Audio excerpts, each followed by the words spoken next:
أعوذ بالله من الشيطان الرجيم.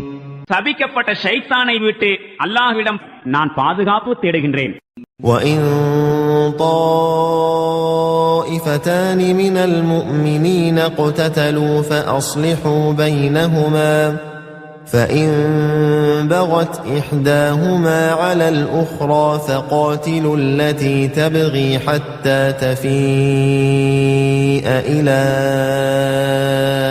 أَمْرِ اللَّهِ فَإِن فَاءَتْ فَأَصْلِحُوا بَيْنَهُمَا بِالْعَدْلِ وَأَقْسِطُوا إِنَّ اللَّهَ يُحِبُّ الْمُقْسِطِينَ.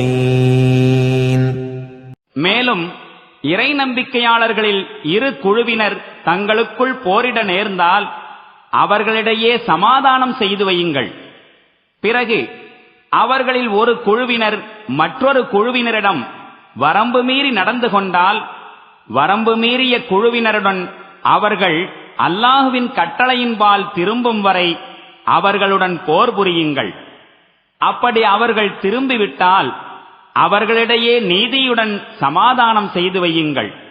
இன்னும் நீதி செலுத்துங்கள். திண்ணமாக அல்லாஹ் நீதி செலுத்துபவர்களை நேசிக்கின்றான்.